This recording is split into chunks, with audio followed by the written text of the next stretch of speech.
Ladies and gentlemen, welcome to the show. Neil Pickup, the Fat Lad, with you in the mother fluffing house. And one more time, I'm back here with Mindaugas Tarasaitis, and we are just warming up a little bit. So much so he's getting a little too warm, Neil. I will have to put my shirt.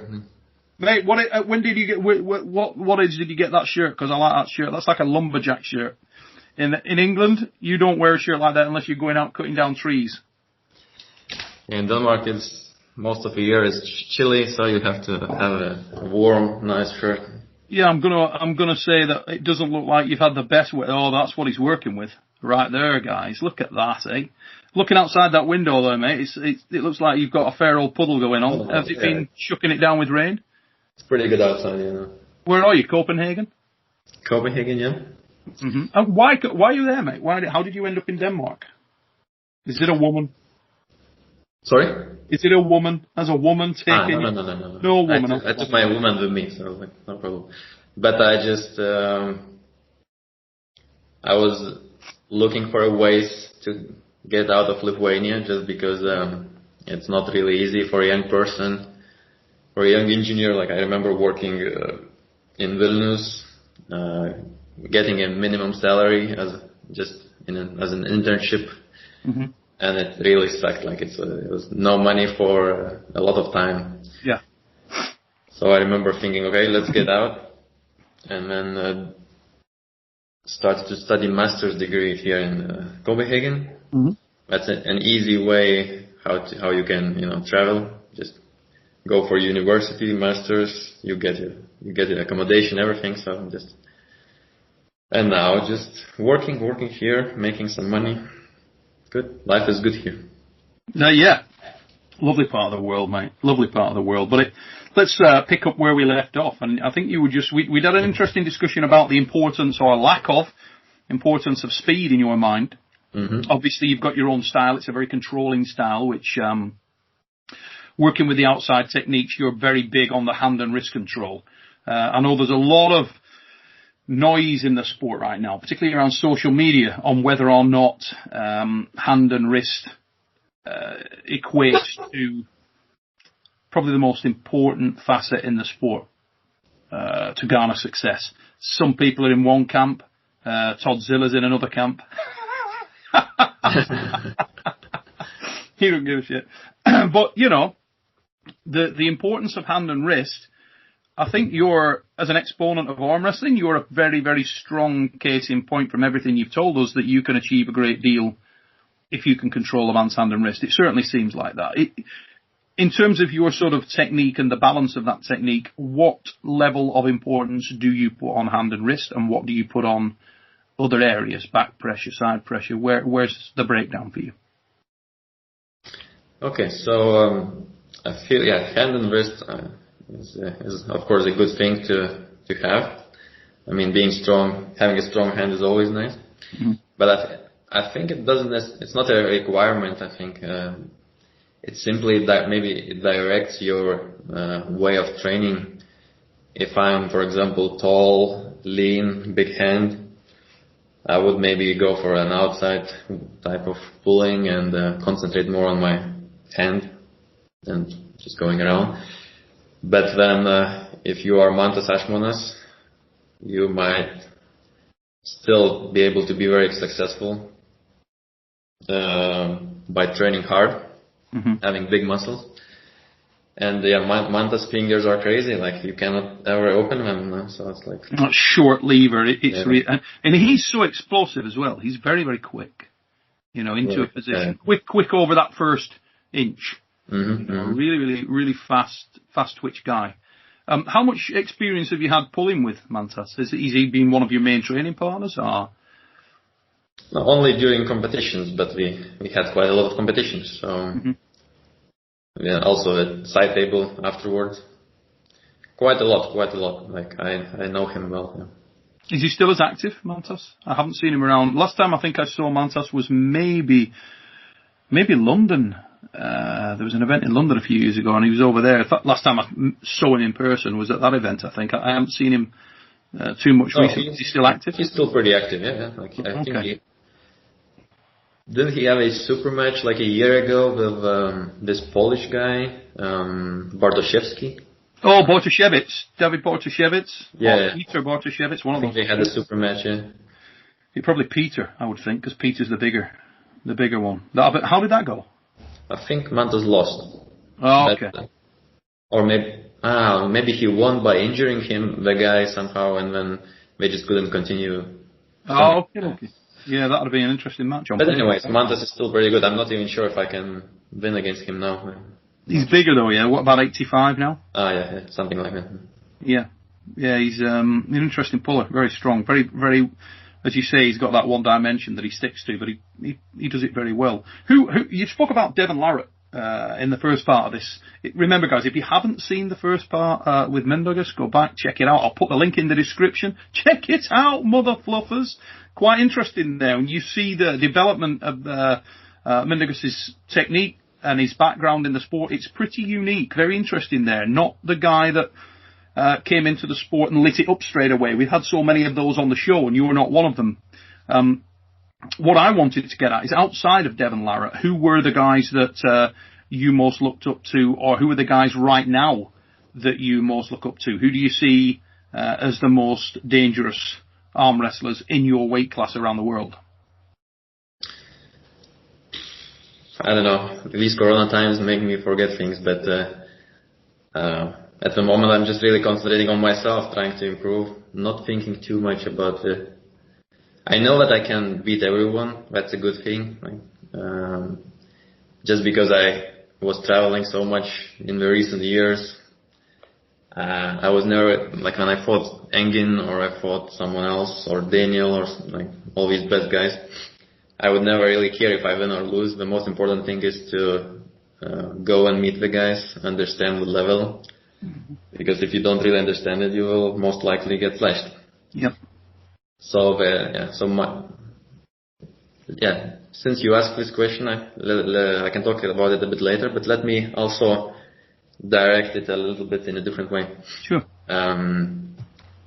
Since the goal, let's talk about the goal for me. The goal is to be the best, of course, because I like winning, but not only to be the best once, like you go to Worlds and you win it and then you retire. That's really not my style. I don't really consider it being the best. I want to be the best and then make it easy for myself. For example, also if I win the class, like 70 kilo or 75, I want to be able to do it like every month or every 2 months.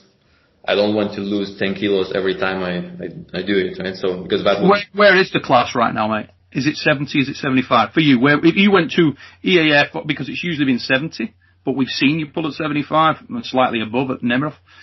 Where is the class for you? Are you, because you spoke a lot about long game, and I'm assuming that as you get older, you're going to take a little bit of weight. Are your long-term sights fixed on 75 kilo or 70? If at the moment, I would probably do 70 if there is a serious competition coming up. Yeah. But since now we have WAL and I might get a shot, I'm going a bit up just because the class is 75, right? Like 165 at 75. What would your walk round be? If you just eat what you want, do what you want, train. So you're not all these years, all these like 10, 11, 12 years, if I compete at 70, my walk around weight is 70. So you would literally walk in, get on the scale, you don't have to cut at all? Never had to cut anything. Wow. Because again, that's my goal. Like, if I want to win easily, and I have it, like the whole experience has to be easy. Like, otherwise I don't really consider it a good win. Like, okay. I would never lose much weight. But then again, sometime in the future, maybe when I'm a bit older, I would, and I'm getting more serious, then I would lose weight and start really winning. Because all these years I was competing 70, maybe I could compete in 65, for example, and that would be easy. Do you think that you've spoken a lot about getting that natural progression or steady but consistent evolution? Do you feel like that there's a ceiling at 70 kilos and you would have to progress to 75 in order to just improve because you're going to have to get bigger, stronger? Or do you think it's technical adjustments, amendments that will take you to that next level and remain at 70? So the problem is that I'm not the size of Devon, no. So I cannot be the best in the world. That's a problem. So I have to stick with some low weight classes. Maybe that's even better, I don't know. Again, the same idea of making the whole experience easy. I want to like stay slim because it helps me to be bigger than my opponents. Mm-hmm. So being bigger, taller, having bigger hands is already a huge advantage. It is. Maybe I don't even have to train as hard or work as much to maintain my big hand and long and strong tendons. You know, It's still like I always felt like working on your tendons and joints is a bit better investment because it's also like a long-term investment. I agree. While if you work on your muscles, you might just get in shape for a month and then you lose it. Like plus, it's also much harder to progress with your muscle size because I think if you are a natural athlete, you would always feel like the muscle is just not growing anymore, or you take a break, it gets smaller and so on. Mm-hmm. So I'm really investing in tendons and joints, staying slim, and 75 is really very easy for me to I can see that I will probably be 75 kilos for the future, but for now I could still make 70. So here's another question for you, mate, just to find out how your mind works. Yeah. Because like we spoke in the first episode about you liking the mind games, you like that combat element. What about that thing where there's a harder class, there's an easier class? So for example, I'm going to give you an example. The way my mind works, if I was champion in a class and there was no one in that class, I'd move into the hard class. Just because, for me, I was more bothered about having harder matches and facing harder people than winning. It didn't, if I was going to win something, I want to win something and say, I beat that guy or I beat that guy. Not for just the bragging right, I can have tattoo to beat that guy. It's the excitement. I like to fight naturally, so it was that was in me from a kid. I always felt like if there was a better fight there, I'd rather go and take that than go in and win a class with less people in.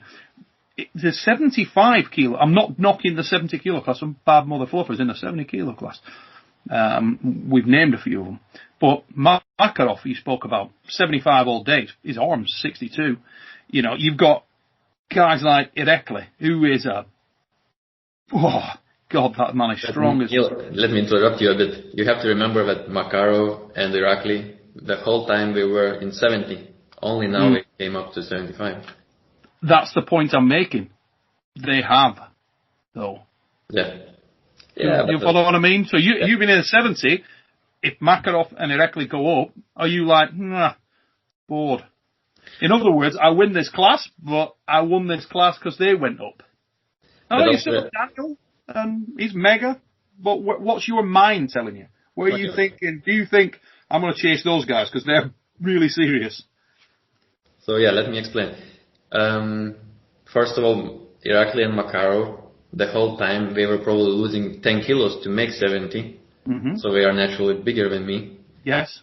Another thing, I think it's very it's important to understand the difference between national level and world level.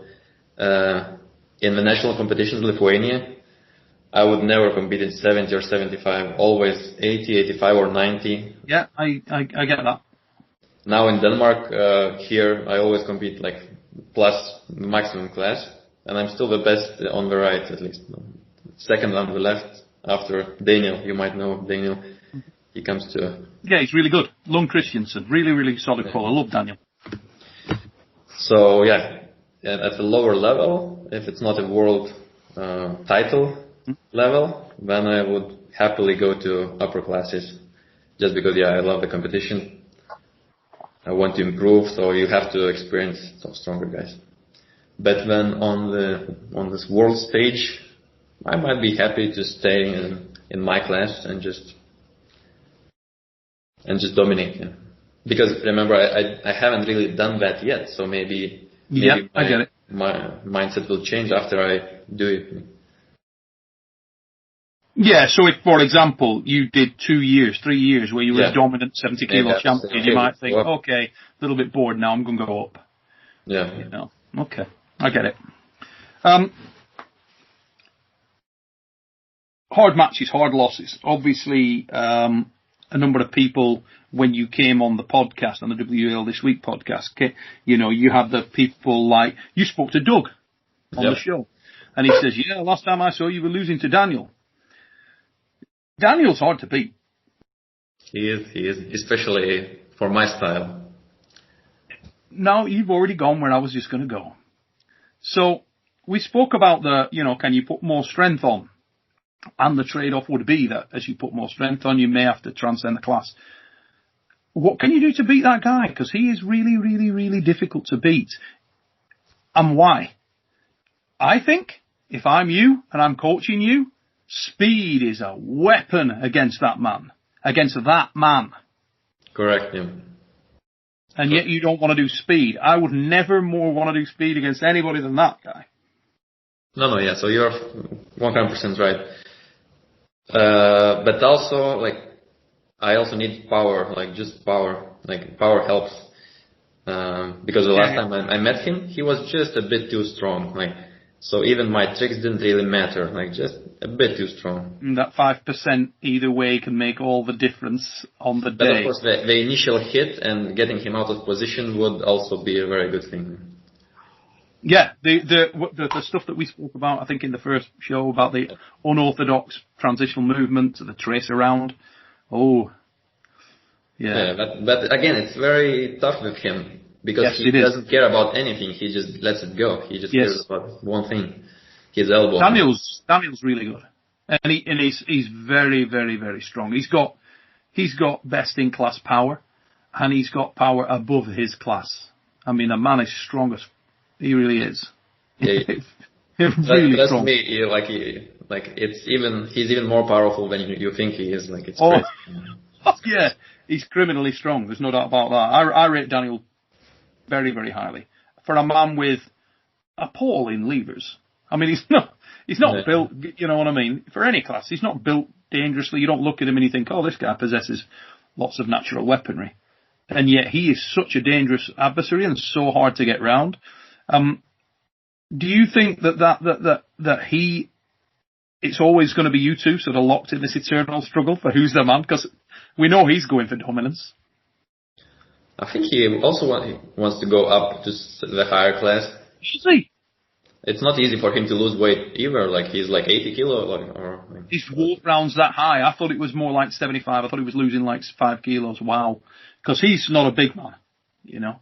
What Daniel's shorter than you, isn't he? Yeah, I also like him. Yeah. So, he's got a lot of... it might... I don't know.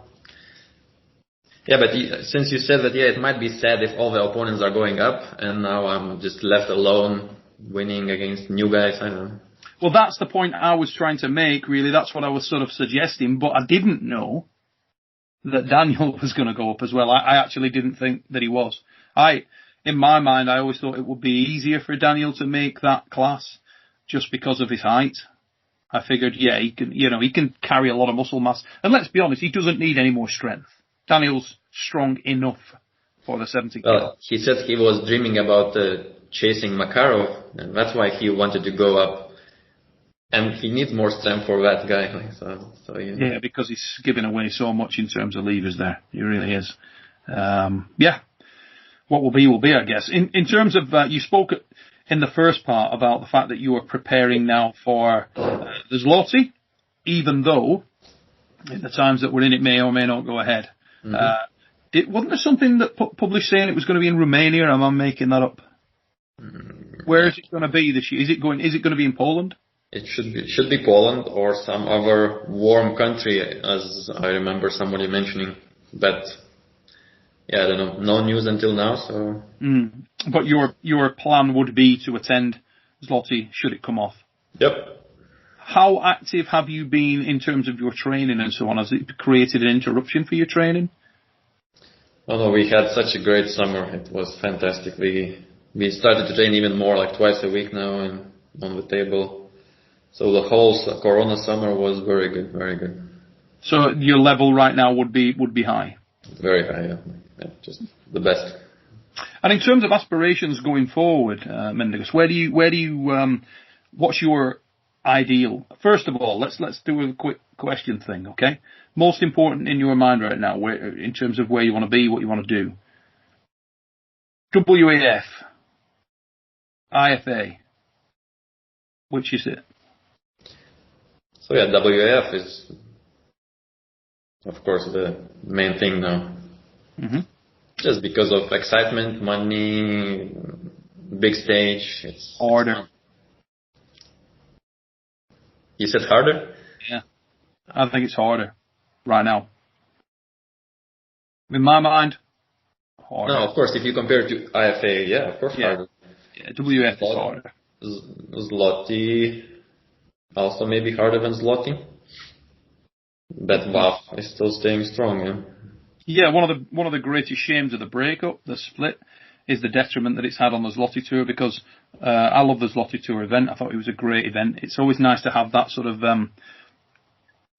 signature super tournament, you know, the one that everybody thinks, oh, that's the one, let's get over there. It's great if you've got that. And I think it's a massive shame that there's been that bust up at the high level, particularly involving somebody like Igor, because he's done a great deal for the sport. He loves arm wrestling. Whether you love Igor or hate Igor, whatever your sort of opinions are there, it's undeniable that Igor has done a massive amount for arm wrestling and continues to do so. And I think he's very good for arm wrestling. The organisation, the Professional Arm Wrestling League, without question, had created an enormous amount of momentum behind the sport and done some extremely professional tournaments. Now, the fact that Zloty Tour, because of the ban situation or the restrictions upon athletes, will suffer from that as well is a great shame in my mind. I used to look forward to that tournament every year because you'd see the big hitters, you know.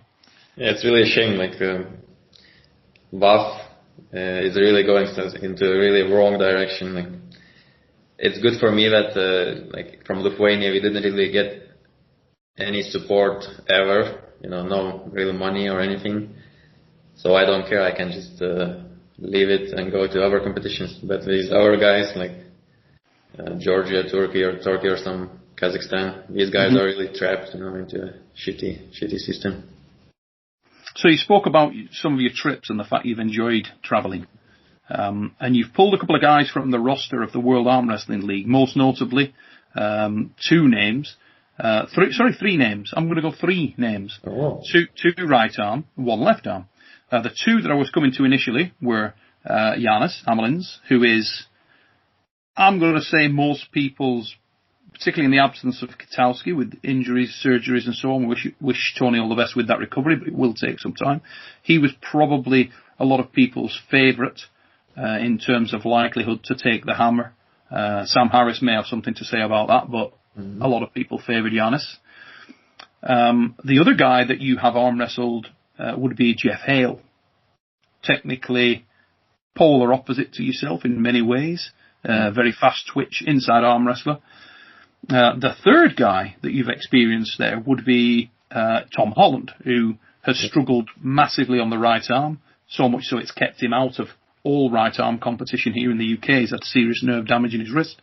But he has been active and around his normal self with the left arm. I just wanted to sort of speak to you firstly about the WAL and how you perceive that event. Is it something you're very interested in? Is it something you respect? Are you excited to try there? And also to sort of give me your insight on the athletes that compete there, particularly those three. Yeah, so Janis has always been my fear for a long time. You know, we had many Latvian, Lithuanian competitions where we would fight each other. Mm-hmm. And I remember the first time meeting him, he was just so dominant, so like next level. I could feel that his whole hand and everything was just big, went through me like nothing. I was very young as well, like. So being able to, like, being close to Janis now in terms of power, is very, very good thing for me. Like, it gives me a lot of confidence. And I do know that I'm close. He might still surprise me with some extremely good shape or something. So I'm aware of that. But otherwise, I should be good. Jeff is very strong, I believe, but maybe he just lost too many kilos or became vegan for that competition where we met, Arnold's Classic. So I'm sure he was not in his best shape. That's why it was quite easy.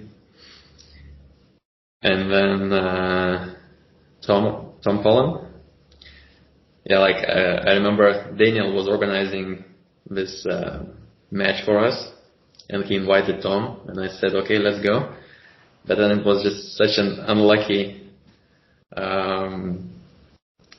event for me, because like the whole week before that I was skiing in France, and it was my first time skiing. So the whole week I was just crashing and doing my best and really pushing it hard. I thought, okay, like we booked the holiday, we cannot really just miss it, you know. And then I came back home to Copenhagen on Friday. The tournament is on Saturday. Mm-hmm. I told Tom immediately, like, I'm gonna lose. Like, there's no way. I felt exhausted. Like, but then I still almost stopped him on my left. So I don't know. I wasn't really impressed, which is again a good thing. So yeah, all the guys seem to be manageable, like doable.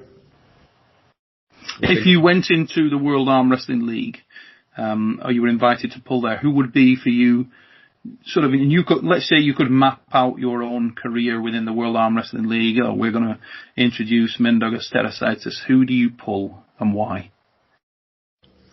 So the most fun way to do it would probably be to act like I'm weak initially, get some weaker guys, destroy them like nothing, and then little by little get Sam, because he needs some, and then Janis, and not sure if this guy Tony Kitowski can make the class. Mm-hmm. Probably not, but if he can, then he would be dangerous, yeah, for sure. Tony and Janis are the only two guys who seem dangerous. No one else. So you would say that nobody else in there. So let's say, for example, I had the Bama Bull, Justin Bishop, on the show the other day. Oh yeah. And Justin was talking about potentially coming back to that weight class, and he's got a rock strong hand and wrist. Janis has spoken about that a great deal, that his hand and wrist is next level. Is that a match that would excite you? Bigger guy, obviously. No. So for sure, I would be serious for that match. I would be like, oh, okay, let's not lose, because for sure he's just simply bigger, and it's again like if it was a 70 kilo match, mm-hmm. I'm so confident like nobody can lose that many kilos, and I mean nobody can really fit into 70 kilos and be strong enough for me. Like, I'm very confident, but if it's 75 kilo. I have to kind of gain a little bit. He's really trying super hard to lose it, but when he does it, he's probably happy about it, and yep. Just being big is nice. How familiar are you with the guys that are on the fringe of that class, trying to break in from North America? Are there any other North Americans that impress you? Let's say I say to you, okay, Doug Ehrlich. You've seen Doug, you know about Doug. Does Greg Gray? Let's talk about these two guys. Greg Gray, I mean, you can't fail to be impressed by Greg Gray's haircut for a start, because it's the best haircut ever. Talk to me about Greg Gray and Doug Ehrlich. Yeah, so Doug Ehrlich might be dangerous, might be powerful. I know he's still doing arm wrestling for quite a long time, even though mm-hmm. he wasn't very noticeable, but still. Plus, so he's bigger. We never know on what juice he is, so it's sketchy. So I would be aware of his power, and I would be careful. Doug Ehrlich? No, the other guy. Greg Gray? Greg Gray? Yeah. Not too impressed. Looks like he's just a weak old guy. So if I get Greg Gray, I would consider it an easy match, but I would like it. So Greg Gray would be an easy match? Yeah, and I would really enjoy it. Like I would just kill the guy and just enjoy myself. Put your thoughts in the comments, Greg Gray. I'm sure we'll hear from Greg. If Greg is checking this out, that should light a fire. He's not a guy who's shy for a start. We had a match, or not a match, but we gripped up after Arnold's. Oh shit! Right, okay, come on. Inside. So now I know how weak is he. Like he cannot hide it. Like. Oh no! So you handled Greg, did you? Yeah, like nothing, no problem. Any other North Americans who? He would say he didn't try hard, but I'm sure he still tried a little bit. So I'm gonna give you a little bit of insight of my own here. Mindaugas. Okay, let's have a look. And while we're doing this, I wanted to talk about the Australians as well, because Ryan Bowen tells me they've got some strong guys over in Australia. Have they got any strong guys in Australia, Mindaugas? Do you look at that and you think, yeah, that guy looks serious, or do you look at Australians and think, come on, nobody in this? Who do you rate from there? What about so I know Jordan Davis is now like 135 kilos, but when Jordan Davis was knocking around the lightweight, doesn't matter how big he is, he's still not yet capable. Oh, I met Jordan at the Zloty a year ago or 2 years ago, and I could feel his slim hands and wrists, no problem. So another guy you'd feel super, super, super confident about. Yeah, he will try to be bigger, but I don't think he's at that level yet. What about the question I was saying from North America? Any guys over there? I mean, I'm gonna throw you some names out. We'd love to hear about this. Jeff Tyndall, right? Jeff gets hold of me. Look, I love it when guys do this because it's just interesting to me. So Jeff reaches out and he says that there's some guys in North America that aren't on the radar. Because I asked the question in a show. I said, if you know some guys that you feel should be out there, and he spoke about a couple of names. I wondered if you knew any of these. Jason Tarver. Now, he's a guy, interestingly, that's about to have a super match with Greg Gray in a couple of weeks' time. Mm. So you may now want to... I've never heard of him, no. Okay, so Texas-based, I believe. And here's the one. So the other guy that came up in this message that he said, are you aware of? Daryl Draper. Okay. Now... Never heard of him. I didn't know of Daryl Draper. So Daryl Draper apparently is a guy that people need to know about. Keep your eyes out for Daryl Draper. I'm really interested to see Daryl Draper. I mean, he's one of those guys, it's like the Ezzy Worden thing. I used to get so many messages, and I would look, Ezzy's a great puller, great guy, love Ezzy. Love to see Ezzy get a shout out and get a shot. Do you rate Ezzy Worden? Have you seen much of him, or is I'm not really on your radar? Not really on my radar, no. By the way, yeah, like I am starting to notice our big arm wrestlers now, but I remember the whole 7 years before that, I was so concentrated on myself, I wouldn't really notice any other class, nothing. So, while other people would say, did you see that match? Did you see how Quickvinia defeated somebody? Mm-hmm. I said, no, who is Quickvinia? I didn't really pay attention. Interesting. So you were never sort of too concerned about the rest of the sport, just your own. Well, if you have to win, you have to win. So you don't pay attention to the rest of the game. You concentrate on yourself. That's interesting. Very interesting. Yeah, you dance to the beat of your own drum without a shadow of a doubt, mate. But one of the things I wanted to get out of this was also, do you feel like we've had this claim made before, whether it's a claim, whether it's reality, you tell me.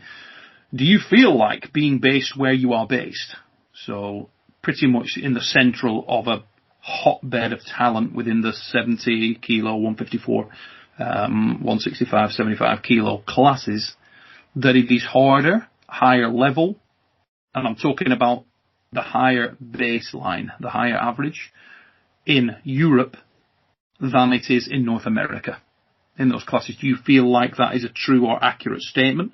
Or do you feel like there's no difference really, it just depends on the individual? Do you think the highest level of North America equates to the highest level of Europe in those particular weight classes?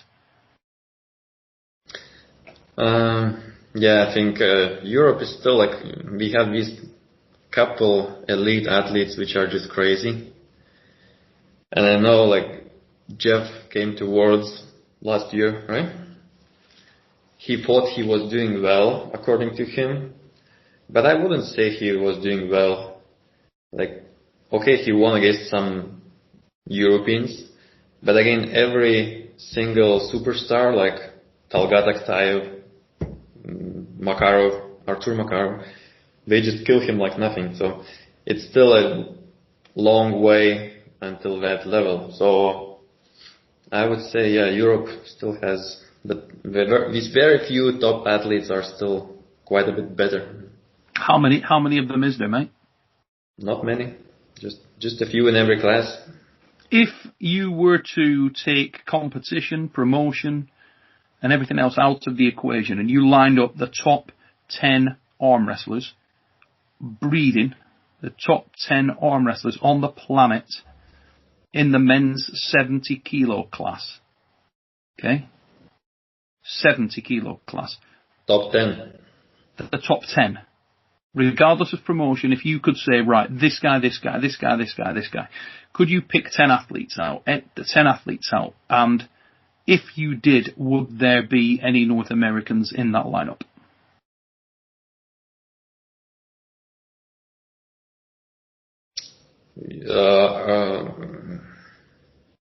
I think there would be, yeah. What about 75 kilogram class? I think there would be North Americans in every top 10, every class. But they would be maybe number 6, number 7, number 8, just a couple. Yeah, so if you were saying top 5, you would say that there probably wouldn't be any North Americans in the lighter weight classes, or those two classes specifically. Yeah, for sure not top 2 or top 3. And top if you 5, maybe Justin Bishop might lose a lot of weight and make it. You never know. Yeah. Mm-hmm. So of course, there might be some good, lucky tournaments and they can make it, but not consistently. Not. And sort of same soup warmed over but from the other way, mate. If you were to now make your debut in the World Arm Wrestling League, and for people who don't know you in North America, who aren't familiar with you in North America or the wider watching public, you come into the World Arm Wrestling League right now in ability, level. Where do you rank yourself?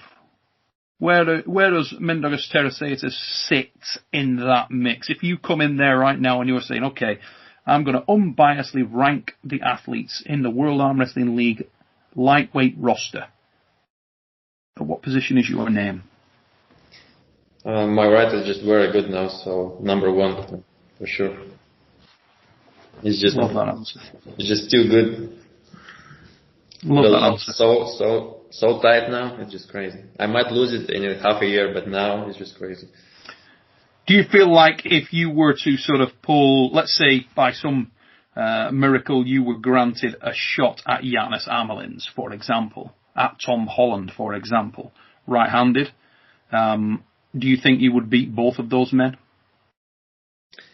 Now? I had a super match with Janis recently. How recently? Less than 1 year ago. Because Janis is on good form now, I understand, from speaking to Ray. I haven't spoken to Janis for a little while, but I believe he's in great shape. But let's go into the super match. So you pulled him less than a year ago. It's just a training super match, I called him, I said, I'm coming to Riga. Do you want to do it? Just for me to understand good practice, it's just for fun. Yeah. So let's not assume that he was in his best shape ever. That's why I'm always saying that, if he comes up, if he shows up ready, he might really surprise me. He might just kill me. But I did quite well. I won 2-0. It was just a free, up to 2 wins. Yeah. So that's why I have some confidence. Yeah. And what were the nature of the wins, mate? Were the wins dominant wins? Was it relative? Without, I know you're not the guy who wants to ever discredit Janis or disrespect Janis, because I know you hold him with the highest of regard, as we all do. But were you comfortable in those victories? Not very comfortable without the strap. Janis is trying to trick me and just kill me quickly. But as soon as we get the strap, it looks like something like this, like he doesn't open my wrist, and then I feel so comfortable. You can ask him himself, you will see like it's just like it's coming to, everything is coming to me, and it's like so statically, like slowly, pretty easily. Very interesting. Very interesting. Who are the other guys that you'd like to see in the World Arm Wrestling League from Europe, mate? Who are the guys that you think? I mean, people have spoken about, get Engin Terzi over there. Get Engin Terzi over there. How good is Engin Terzi right now? If Engin Terzi comes to your weight class, can you beat Engin? Didn't he get injured now and he cannot even do it anymore, or what? I don't know. I know that he's old as hell. Old as stone, Engin. I think he's like just over 200 years old. Let's assume he was healthy. So yeah, he's pretty dangerous, smart, quick. Quite a good way, has a good way to deal with my strengths. If he comes down to 70, it's probably too much for him and he would lose. But if he stay a bit above, like 75, he might make it. Would he be in your... But again, he's like 95 still is he in now, your top... Yo, mate, that's what happens when you get old. Hey, you come back on the show when you're like 42. No, it's not going to happen to me. I'm just I'm way too smart for this. Like, we'll see, mate. Don't deny the access of the side tits. You never know. If you would eat my diet, you would see how you would become ripped again. I'll tell you what we're going to do. Right, okay? After this show, Mindaugas, because I think you're a good-looking dude, you know, just stand up a second. Let's see if you got any love handles developing. No, there is no love handles. Not a goddamn thing. No, okay, you lean. I'll give you. Fair enough. So, you PM me a diet, right? Yeah. PM me a diet. I will fucking do it. How long do I need to do it for? No, just try it for a month. You will not be able to stop it later. It's just too good. 1 month, I'll do it. Good. That's the deal. That's the deal. I'll even friggin' record me doing it, if you like, and we'll do the you know. No, I trust you. There's no need. You will like it. It's pretty good. Let's kill the fat lad. Yeah. Let's get this thing done. We've got a deal going. So, mate, if Engin comes in fit, right, if he is fit, if he is strong, if he's ready to go and not injured and destroyed, would he make you top 5 right now? 75 kilo? Yeah, I think so. He might be at the top somewhere, yeah. Just because I knew he would probably kill me in that super match which we had. Why? If he wants, it's very important to him. If you talk enough trash talk, he will get to work. I didn't know. I thought, okay, he's pretty old. Maybe he cannot even do it anymore. But no, if he wants, he can still do it. So I just really motivated him, apparently, and then he worked hard.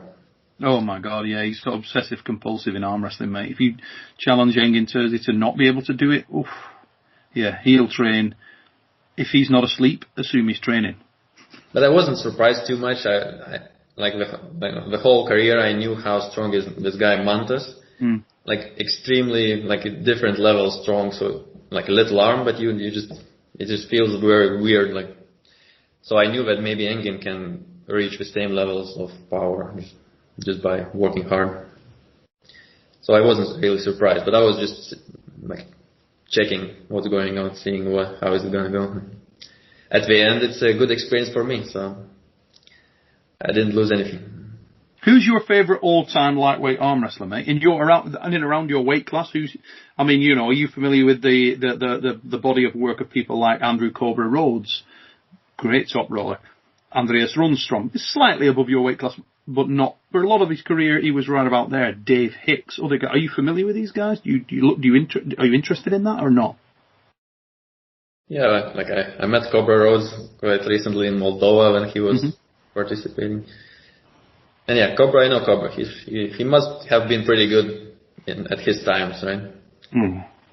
But I don't know how good was he really. Like, so it's hard for me to tell. But I would imagine he was pretty good. He was really good. And the rest of them, he was like ridiculous. Ridiculously, really, really ridiculously good. Like sick. He really was. Let me tell you now. Dubiously like how strong. That's the level he was at.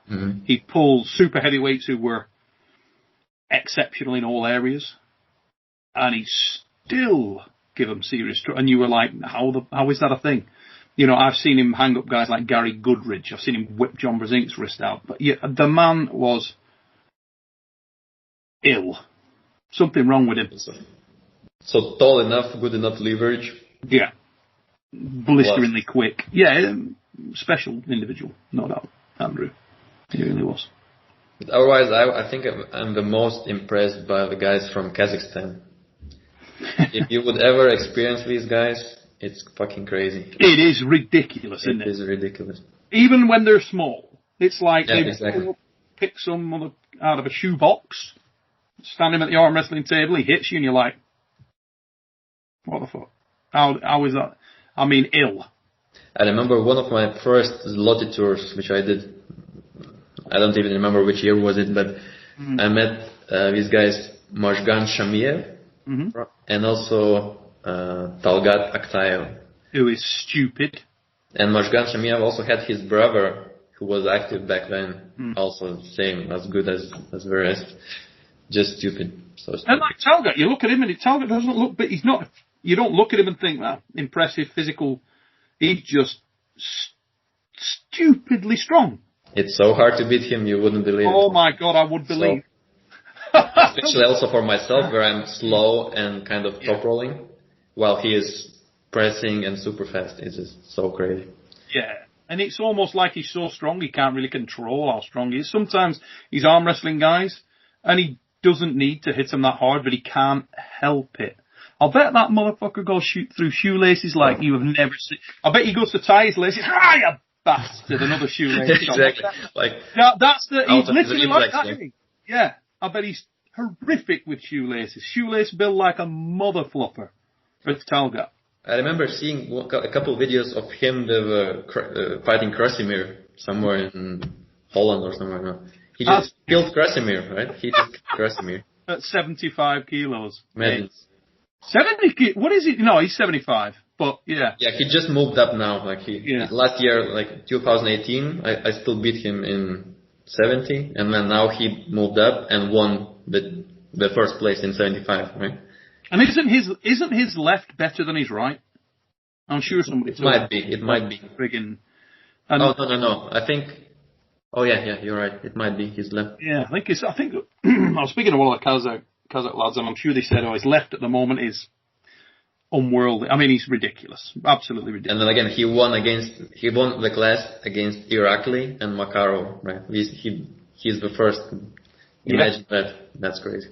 Oh, he's mega, mate. Absolutely. And so much. I mean, I spoke about Georgy Zaranov a lot on him. Zaranov for me in that 110 class. I don't know how strong that guy is. I'm not sure how strong he is because he beats people so friggin' easy. Like he beats really, really strong arm wrestlers so easy that I don't know how strong he is. He beat, this last WAF, I'm pretty sure it was this last WAF. I don't think that he was slowed down at all. I can't remember anybody slowing him down or taking even the slightest edge off him. I think it was every single match was just. I know these low classes are very interesting, like 70, 75. It's very interesting to see how any guy who is not in top 3 from, let's say, up to 95 class, if they come to these 70 kilo classes, they would be surprised. It's crazy. Yeah, the level. They would be surprised how strong. Oh yeah. Yeah, I mean, I'd like to see Talgat with that Taranov. Can he give him problems? Can he, I'll be interested. Because I think he went through was it Matyushenko in the final? I think it was Matyushenko in the final that he pulled. And it was like, just an absolute joke. No problem. And Matyushenko's a ridiculous footballer. Another guy who belies his power, much stronger than he looks. So, yeah, interesting times. Ladies and gentlemen, we are around 50 minutes in again, and we could stay here all day, mates. Listen, we're 50 minutes in, and that wraps up this particular episode number 2 of Deep Inside the Mind of Mindaugas Tarasaitis. But I want to hear from you guys. Put some comment. There it is, mother fluffers. Have some of that. It's like we're back on the fix. We need to get you on the fix, actually. That'd be interesting conversations. I'll just get you on here with Engin, and we can just tear it up. That'll be fun, won't it? That could go all kinds of ways. Or Greg Graves. That could go all kinds of ways. There's a lot of up in there. But, ladies and gentlemen, Engin. It's very easy to play with his mind. It's so easy. I like him. Did you see the In the Presence of Greatness that we did the other day with him and Travis? I watched a part of it, not the full thing, so I will watch it later. Checking that. Mate, never has so much come from so little. It's like awesome. It's awesome how much that mattered to those men. And mate, I love it. You cannot beat that. If you haven't seen that, In the Presence of Greatness, episode 17, Travis Page and Engin Terzi head to head, very passionately defending their memory. Get on there, check it out. Ladies and gents, 51 minutes in, we should wrap it up. Mindaugas, thanks, mate. Absolutely great to have you on the show. Really enjoyed talking. Very happy to present myself. Mate, I can tell you this. I'm sure we'll get plenty of comments. Some of the stuff you did on there, I am sure we will get feedback, and that could just set a match going. So we'll see how that burns. But, ladies and gents, we'll be back, I'm sure, with more from Mindaugas in one frame or another very soon. Put your comments below. Let us know what you want us to speak to this guy about. And if this is your first time here on the Supernatural Strength channel, please like, share, subscribe, let people know about it. Put the posters up in the post office window, mother fluffers. And until next time, take it easy, peeps.